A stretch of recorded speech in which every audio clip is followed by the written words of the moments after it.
एक समस्या जो आमतौर पे जितने भी भारत में लोग हैं, जो भारत के देसी लोग हैं, उनके सामने आती है जब वो कहीं अपना परिचय में ये कहते हैं कि मैं बुद्ध की फिलॉसफी को या बुद्ध के दर्शन को या बुद्ध के दर्शन को मानता हूँ, प्रैक्टिस करता हूँ, और आप चाहें तो मुझे बुद्धिस्ट कह सकते हैं, बोधि कह सकते हैं। तो लोग उनसे काउंटर क्वेश्चन करते हैं कि आप बुद्धिस्ट कब से बने। ये सवाल कई बार लोगों ने मुझसे फोन पे पूछा है कि इसका जवाब मुझे बताइए, क्योंकि लोग काउंटर में पूछते हैं कि आप बुद्धिस्ट कब बने। दरअसल जब कोई व्यक्ति ये पूछता है कि आप बुद्धिस्ट कब बने, तो वो ये पूछना चाहता है कि पहले आप उसका जवाब दें कि बुद्धिस्ट कब बने। तो उसका अगला सवाल तैयार है। वो पूछेगा आप उससे पहले क्या थे। कि सपोज आपने कहा कि हम तो 100 साल से पहले थे या 50 साल पहले थे या 30 साल पहले बने, तो पूछेगा उससे पहले क्या थे। उसका मकसद ये पूछने में नहीं है कि आप बुद्धिस्ट कब बने, क्यों बने, कैसे बने, अच्छे बने, खराब बने। उसका मकसद है मनोवैज्ञानिक रूप से जात तक जाना, जाति तक जाना। वो जाति तक और जात तक पहुंचना चाहता है, मगर थोड़ा सा इनडायरेक्ट वे में घुमा के पूछना चाहता है। वो सीधा नहीं पूछ रहा है, थोड़ा सज्जन है। अगर वो दुर्जन होता तो तुरंत पूछ लेता, थोड़ा सज्जन है। और वो जाति आपकी पूछेगा, आप कहेंगे कि हमारी तो कोई जाति है नहीं, तो वो कहेगा नहीं कुछ तो होगी। फिर बिना जाति का तो कोई होता नहीं। फिर वो कहेगा, आप बेशक उससे कहें कि भाई भारत में देवताओं की जाति नहीं होती, आप बताओ, तो वो कहेगा नहीं वो छोड़ो बात, आप बताओ कि कोई जाति तो होगी। अच्छा, आप आरक्षण का फायदा लेते हैं तो उसमें तो कोई जाति होगी। ऐसे करके वो आपकी जाति तक आना चाहेगा। दरअसल वो जाति पे क्यों आना चाहता है और आपको क्या करना चाहिए। वो जाति पर तो इसलिए आना चाहता है क्योंकि जाति का एक मनोवैज्ञानिक फिनोमिना है, एक मनोवैज्ञानिक जो दर्शन है, एक मनोवैज्ञानिक तरीके से काम करती है कि अगर जाति, उसकी जाति बड़ी है और आपकी छोटी है, जैसा कि हवा में चलती है, कहीं लिखित में नहीं होती छोटी बड़ी। ये ध्यान रखना, कहीं किसी किताब में, किसी ग्रंथ में, कहीं दुनिया में लिखी नहीं है। जातियां तो अभी थोड़े से समय की पहले की इजाद है। बुद्ध के समय तो कोई होती नहीं थी, और बुद्ध के बाद भी 1000-1200 साल तक कहीं कोई जाति नहीं थी।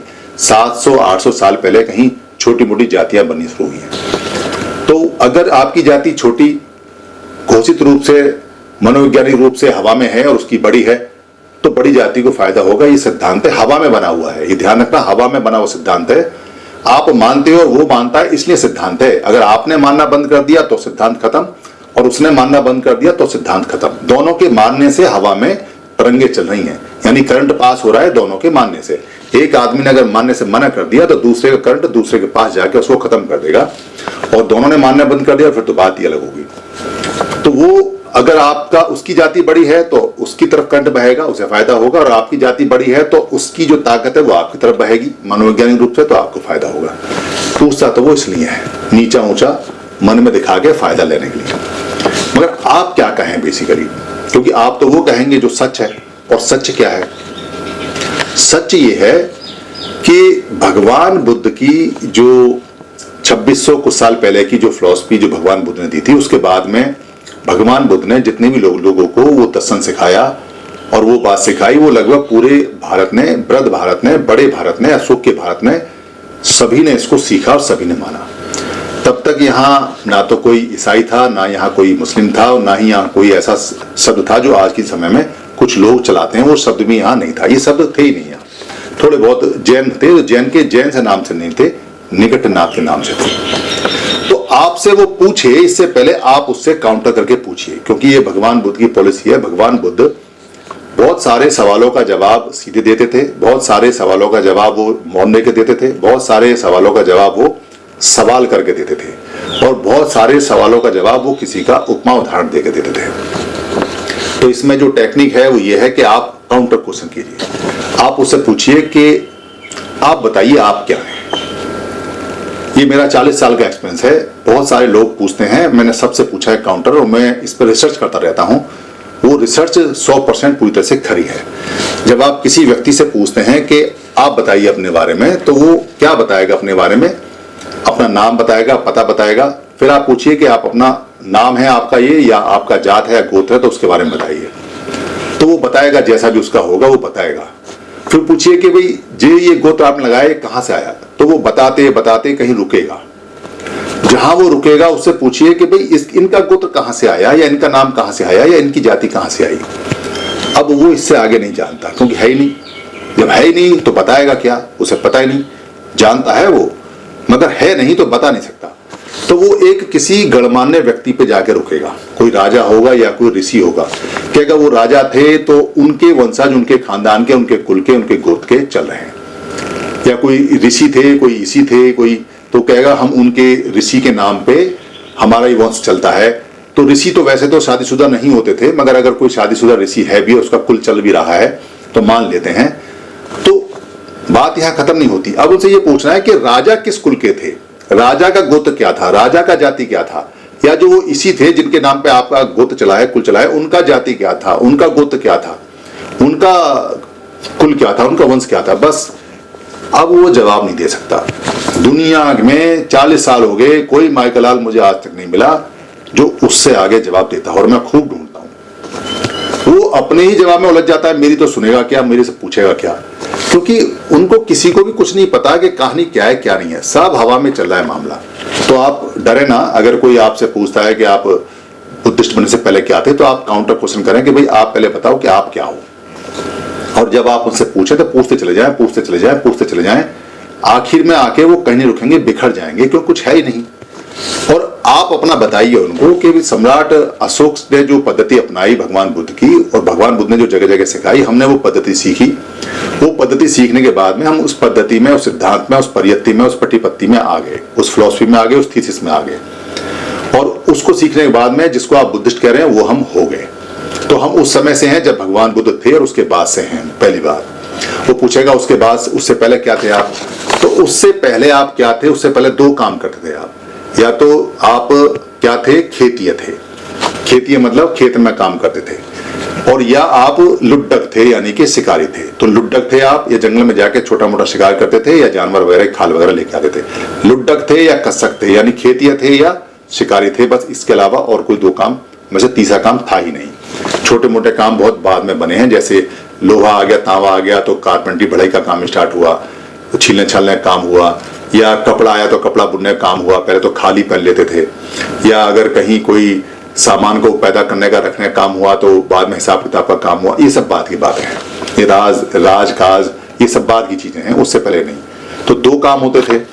तो खेतीय को संस्कृत भाषा में बाद में खेत को क्षेत्र कहा गया, तो खेतीय को क्षेत्रीय कहा गया। तो कहना भाई हम खेत वाले हैं, हम क्षेत्र वाले हैं, हम खेत वाले हैं तो खेती हैं, और क्षेत्र वाले तो खेती हैं, दोनों का मतलब एक ही है।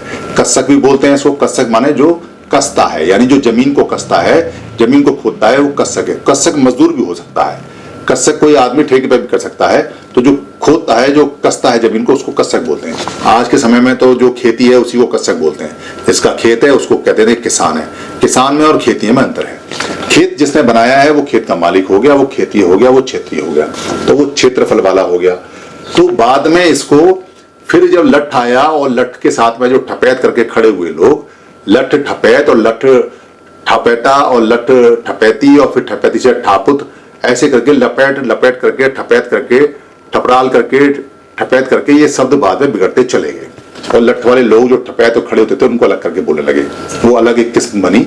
तो उन्होंने अपने आप को फिर क्षत्रिय कहना शुरू कर दिया, क्योंकि जिसके भी क्षेत्र पे कब्जा कर लिया फिर वो क्षत्रिय हो गए। ऐसे करके चीजें चली हैं। तो उससे पहले आप क्या थे, किसान थे, खेतीय थे, या आप शिकारी थे, लुड्डक थे। बस 2 में से 3 काम है, आपका बताने का काम खत्म हो गया। और बीच में आपका चूंकि सब चीजें चली गई, आपका जानकारी चली गई, आपकी जानकारी थी नहीं, वो मिसप्लेस हो गई, खो गई, बता नहीं पाए, समझ नहीं पाए, अक्षर ज्ञान चला गया, वो बीच की कहानी है। उससे आपका कोई लेना देना नहीं है, क्योंकि जब आपको पता ही नहीं, आपके पास किताब ही नहीं, आपका इतिहास नहीं, ज्ञान नहीं। बाबा साहब अम्बेडकर ने आपको जो इतिहास खोद के लाए वो पता चला, और जो पाली में जो भगवान बुद्ध ने जितना इतिहास आपको दिया वो निकल के बाहर आ गया, अभी आया है, ज्यादा देर नहीं हुई है उसको। तो उससे आपको पता चला कि आप लोग कौन हैं और कैसे हैं। तो ये सवाल का जवाब बहुत सिंपल, बड़े पोलाइट तरीके से, बड़े शांत तरीके से आप दीजिए। आप कब से बुद्धिस्ट हैं? जब से बुद्ध हुए तब से आप बुद्धिस्ट हैं। और आप उससे पहले क्या थे? आप खेतीय थे, और या आप लुड्डक थे, आप शिकारी थे। सभी लोग थे आप ही क्या थे, जितने भी भारत में थे सभी थे। भारत से जो बाहर से लोग आए हैं वो कुछ और थे। धन्यवाद। आप सभी से ये निवेदन है कि अगर आपको ये वीडियो अच्छी लगती है या बाकी वीडियो अच्छी लगी हैं और आपको लगता है कि धम्म की वीडियो किसी को और मिलनी चाहिए या किसी को गिफ्ट में भेजनी चाहिए या किसी भाषा में कन्वर्ट करके आगे बढ़ानी चाहिए या प्रिंट में किताब में छापनी चाहिए या इसकी जो ऑडियो है उसे निकाल के भेजना चाहिए या इसका किसी पार्ट को इस्तेमाल करना चाहिए, तो आपको लिबर्टी है, आपको छूट है। ये सभी कॉपीराइट फ्री हैं। आप अपने फेसबुक पे, अपने पेज पे, अपने ट्विटर पे या अपने हैंडल पे या लिंक को कहीं भी शेयर कर सकते हैं, कहीं भी चला सकते हैं। आप यूट्यूब पे भी चला सकते हैं, अपने नाम से चला सकते हैं। इसके लिए इजाजत लेने की या परमिशन लेने की बिल्कुल भी जरूरत नहीं है। आप इसको अपना मान के चलाएं, क्योंकि धम्म सबका है। हम जो बताते हैं वो भगवान बुद्ध का है या महापुरुषों का है, उन्हीं की बात को सरल भाषा में बताते हैं। हमारा सिर्फ इतना राइट है इस पे कि हम इसको लोड कर देते हैं, बाकी सारी ये पूंजी आपकी है। धन्यवाद।